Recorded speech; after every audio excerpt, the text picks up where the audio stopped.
Last day in Bareilly yet again. कल से इंशाल्लाह back to Delhi, back to पुराना रूटीन, बैक टू वंडी, मच टू मेयर्स डिलाइट। तो पिछले 2 वीडियोस में कमेंट करे यार नीचे कि वंडी आ जाएगी, सब हो जाएगा। तो वहाँ पे वापस जाएंगे यार, चिल मारेंगे वहाँ पे। यहाँ पे थोड़ा सा काम था, बरेली में जितना भी था वो हो ही गया एक तरीके से। आज यार मेरा एक इंटरव्यू और है, मैंने बताया था ना कि 2-3 जॉब्स हैं, तो एक और का आज इंटरव्यू है। अब मसला ये है कि मुझे लगा था कि पहली वाली को मैं तब तक हाँ या ना कर चुका हूँगा, तो इसलिए मुझे इंटरव्यू देना ही नहीं पड़ेगा। पहले वालों ने कह दिया कि भाई हमारा रिज़ल्ट तो मिड जनवरी तक आएगा, तो ये भी देना पड़ रहा है। ये देना पड़ रहा है तो उसके लिए प्रिपेयर भी करना पड़ रहा है। तो बेसिकली ओशन प्रोटोकॉल पे है। ओशन बोले तो ओशन मतलब समुंदर यार, तो महासागर जिसे बोलते हैं। तो ocean protocol is basically decentralised exchange platform जो कि आपका डेटा शेयर करते हैं ना। Before you get scared at the data share करते हैं, आपकी मर्ज़ी से आपका डेटा शेयर करते हैं। So think about it like अभी जो होता है वो ये होता है कि आपका डेटा यूजुअली कंपनीज कलेक्ट करती हैं और फिर उसको हाईएस्ट बिडर को बेच देती हैं, या फिर मान लीजिए अपने इनसाइडर को दे देती हैं for advertising purposes, right. What Ocean Protocol aims to do is basically there is a data provider, that's you, आपका डेटा, आप अपना डेटा सेल करें, राइट, खुद से, मतलब वॉलंटरीली जितना आप चाहते हो उतना सेल करें। And it doesn't necessarily have to be your data as in कि उसमें आपका कोई रोल हो। आपका डेटा सेट भी हो सकता है। For example soil quality in Bareilly का मान ली मैंने एक डेटा सेट बना दी, ठीक है भैया। ये चेयर क्या हो गया, चेयर बहुत बिल्कुल पीछे नहीं जा रही, मतलब लग रहा है किसी ने सेटिंग वेटिंग छिड़ी इसकी। खैर, तो बेसिकली आपने मान लीजिए एक डेटा सेट बना दिया सॉइल क्वालिटी इन बरेली का। अब सॉइल क्वालिटी इन बरेली का अगर डेटा सेट बना हुआ है तो वो मैं जाके ओशन प्रोटोकॉल पे बेच सकता हूँ। एंड समबडी, मान लीजिए कोई फार्मा कंपनी है या फिर कोई एग्रीकल्चरल कंपनी है who wants to tap into the agricultural market in Bareilly, तो वो जाके वो डेटा ख़रीद सकती है, वहाँ से जाके देख सकती है कि भाई how the soil quality is. Basically ये डेटा पहले उन्हें इतना आसानी से अवेलेबल नहीं होता, फॉर एग्जांपल। और ये कुछ भी हो सकता है, like it can be sexual preferences in university of Delhi. अगर आप एक DU के स्टूडेंट हैं और आपने वहाँ पे एक सर्वे कर रखा है and you have the data, तो आपने जो भी डेटा लिया है with the consent of the people of course, अगर उसमें ह्यूमंस इन्वॉल्व हैं, तो आप उसे वो बेच सकते हैं जाके कहीं और पे। दो मेरे ख्याल में, now that I think of it, I am not very sure अगर इंडिविजुअल जैसे अग्री करेंगे अपना डेटा पूल करने के, किसी को बेचने के लिए for the profit of someone else, until and unless उन लोगों को कुछ बदले में मिल रहा हो। वैसे अभी तो खैर कुछ भी नहीं मिलता, लेकिन अभी लोग अपने जानबूझ के थोड़ी ना मीडिया में अपना डेटा देते हैं। अभी तो वो खैर जुड़ जाता है उन लोगों से। बेसिकली आप क्या करेंगे, आप ये बड़े बड़े सोशल मीडिया प्लेटफॉर्म से हट थोड़ी ना जाएंगे। तो that is what ocean protocol does. तो उनको एक DeFi का कम्युनिकेशन एसोसिएट चाहिए था, तो आई अप्लाइड देयर। उसका इंटरव्यू है आज 2:15 या 3 बजे समवेयर, राइट। तो उसके लिए आई एम प्रिपेयर्ड वैसे तो, most probably, because mostly they're going to ask about marketing and finance के बेसिक्स, इकोनॉमिक्स के बेसिक्स। तो that's all good to go. I really like how I should perhaps be interning at psychology की जगह हैं या फिर वहाँ पे काम करना चाहिए, लेकिन here I am stuck in finance. I think my object orientation got the best of me. For those of you who don't get it, there's like an old, you can say, conception in psychology कि mostly women lean towards people and men lean towards objects जब उनको कुछ deal करना होता है। That's why most nurses and stuff like that, usually women इस space को occupy करती हैं। मैकेनिक्स, इंजीनियर्स, इस सब पे ज़्यादातर लड़के आते हैं। ऑफ कोर्स इसके भी अपने कैवियाट्स हैं काफ़ी ज़्यादा। तो I think my object orientation is catching up to me. अब मुझे इकोनॉमिक्स और फाइनेंस में इंटरेस्ट आने लग गया है इन द लास्ट 1 ईयर या 1.5 year. I think one of the reasons was के एजुकेशन सिस्टम से हट के पूरी ट्रेनिंग हुई ना मेरी। मतलब मैं कोई इकोनॉमिक्स की डिग्री थोड़ी है मेरे पास, या फाइनेंस की डिग्री थोड़ी है मेरे पास। All that I have learn through practical experience. And let me tell you what, if you ever want to learn something बहुत quickly ना, and you have the option to somehow facilitate this, then try to attach a monetary expense to failure. जैसे for example अगर हम लोगों ने कभी कुछ गलत प्रिडिक्शन दे दी, प्रिडिक्शन की तो खैर बात नहीं है, बट लाइक लेट्स जस्ट से अगर हमने, if we mess up a client meeting, तो उसका डायरेक्ट वो है मॉनेटरी लॉस है कि मतलब फिर आपको पैसा नहीं मिलेगा। The client is not going to work with you, right. Similar to users, अगर आपने कोड में कुछ गलती कर दी फॉर एग्जांपल, तो आपके यूज़र के फंड्स जो हैं दे आर एट रिस्क। सो जब भी ऐसे कोई रिस्क होता है associated, then you try to bring the best out of you, because इसमें सबसे the worst that could happen is not you failing. कुछ लोगों के लिए simply failing in class is a very big risk. मेरे लिए वो नहीं है of course, because to me it seems like a very messed up way of teaching people कि भाई एक इंस्टेड ऑफ टेलिंग देम कि दुनिया ख़तरनाक है, आपने एक और ख़तरनाक चीज़ बना दी, उसका नाम एग्ज़ाम रख दिया और फिर उससे लोगों को सिखा रहे हैं. It's not exactly a very helpful way of going about it. I think it incentivizes fear over the courage to overcome it, right? fear को incentivize नहीं करना है, courage को incentivize करना चाहिए.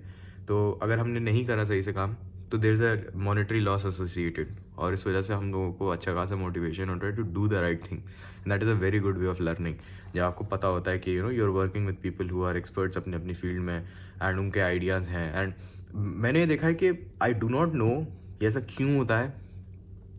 Like when did we have this meeting of कि जब भी हम लोग लिखेंगे तो हम लोग बहुत स्मार्ट साउंड करेंगे unnecessarily, right? So even if you look at very technical papers that are written, they sound very very smart, right? Because they are written in a way that preserves a level, an academic rigor शायद आप कह सकते हैं, और उसको बचाने के चक्कर में आप बहुत ही कंफ्यूजिंग चीज़ें लिख देते हैं. ये फिलोसफी के अंदर भी होता है, ये मैं कहूँगा फाइनेंस के अंदर भी होता है. तो if you find the guy ना जिसको एक्चुअली में वो कंसेप्ट आता है, और आप उससे मतलब रोज़मर्रा में ऐसे फेस टू फेस कन्वर्सेशन में पूछने को आपको इतना आसानी से समझाएगा. एंड कि you know when people are explaining those things to me, my only question in the back of my mind that remains is कि भाई अगर तू इतना आसानी से समझा सकता है तो तूने इतने मुश्किल तरीके से क्यों समझाया. एंड आई थिंक वो कहीं ना कहीं स्टेटस की बात आ जाती है यार, रिगर की बात आ जाती है. People associate complex language with बहुत ही अच्छा वो क्या कहते हैं, बहुत ही अच्छी पकड़ और इंग्लिश, लेकिन ऐसी कोई बात नहीं है. एक भाईजान थे हमारे मोहम्मद अब्दुल्ला तारिक, तो वो एक बात कहते थे कि ट्रू आर्ट या true writing, true creative writing कहीं ना कहीं lies in saying very complex things with very simple words, and that has stuck with me over the years.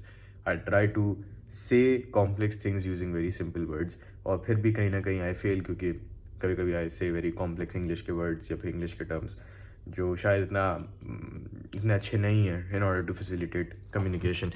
And I think कि communication एक ऐसी चीज़ है ना, इफ़ यू नो इट यार, तो it's a super power, it's a real super power. देखो तुम्हें दो ही टाइप के लोग ज़्यादातर मिलेंगे. Some of them would be more leaning towards their emotion, some of them would be more leaning towards their logic. And if you know how to talk to each of them, like both of them, भाई तुम्हें कोई नहीं रोक पाएगा. मतलब you can sell anything to any बडी. फिर if you genuinely think about it, एक बार जहन लगा के, अगर आप किसी बहुत ही मैकेनिकल इंसान को भी उसी तरीके से एक आइटम बेच सकते हैं जो एक बहुत ही इमोशनल इंसान को बेच सकते हैं, bro, you can tap in to markets बहुत आराम से. You will be a very very successful sales person. But you need to realise के कम्युनिकेशन किस तरीके से फिर हैंडल करना है, किस तरीके से उसे कैरी फॉरवर्ड करना है. Most people who are not trained in communication are actually bad at communicating, because communicating is not only talking. Talking is very easy, but communication has a purpose. Talking is usually purposeless कहीं ना कहीं. तो communicating का एक बहुत ही specific purpose होता है. You are moving the person along a certain direction. It does not necessarily mean you are manipulating them in the wrong way. कभी कभी आप लोगों को उनकी हेल्प करने के लिए भी you are moving them along a certain direction. Same goes for therapy if you think about it. Therapist क्या कर रहे हैं? Therapist are moving you in a certain direction, right? But वो मूवमेंट जितना ऑर्गेनिक हो उतना अच्छा है. And that is why I think sales is one of those things जो किसी को सिखा पाना बहुत मुश्किल है.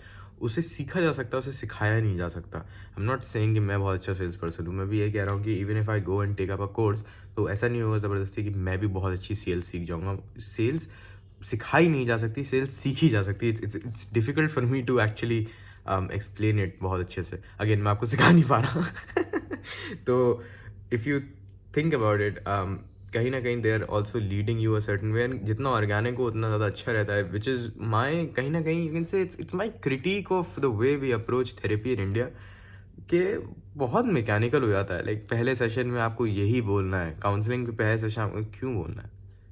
Like if you, my genuine belief is कि if you know the basics, like basics इन दिन के जो मैकेनिकल बेसिक्स हैं, एक बार आप वो सीख गए, then your next aim should be to dissolve those basics and instill them into a more organic approach. Like for example, instead of saying कि आपकी brief history लेनी है, तो you can say कि चलिए आपके बारे में थोड़ा बात करते हैं, right? So perhaps you can get to know the history of the person, and if the person legit says कि कितना टाइम लगेगा मुझे सेशंस में, then you can simply say कि depends on you कि आप किस पेस पे चलना चाहते हैं. Do you want us to get straight to solving the problem in the first session? We can do that as well.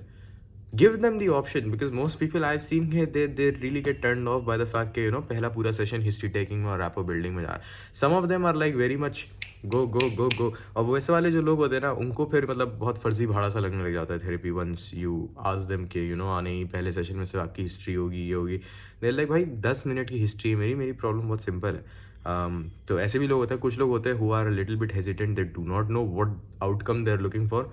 So maybe a good way to for them would be goal setting in the first session itself. पहले ही session में अगर आप history taking उन लोगों के साथ लेने लग जाएंगे जिन लोगों को नहीं पता है उनको आउटकम क्या चाहिए, then it's going to be a little bit difficult, because the way we define our history, जब केस स्टडीज़ में भी यहाँ पे कहीं पे भी, the history is really closely associated with the problem we have. The problem we have is closely associated with the outcome we want. समझ रहे हैं आप लोग? मुझे तब पता चलेगा कि मुझे क्या बताना है जब मुझे ये पता होगा कि मेरे साथ क्या हुआ है, और मेरे साथ क्या हुआ है डिपेंड्स ऑन मेरे साथ क्या नहीं होना चाहिए था या क्या मैं चाहता हूँ कि हो. It's a loop if you think about it's a string. So until and unless technically उनको नहीं पता उनका फाइनल आउटकम क्या है, some people do not have this figure out, then they don't know कि प्रॉब्लम क्या है. प्रॉब्लम नहीं पता होगी तो you can not actually localise it if you think about it. चाहे लिंक्डइन पे आपको कोई भी कुछ भी बोलता मिले. Well, eight least that was my whole shebang आज के लिए. I will see you guys tomorrow. Take care.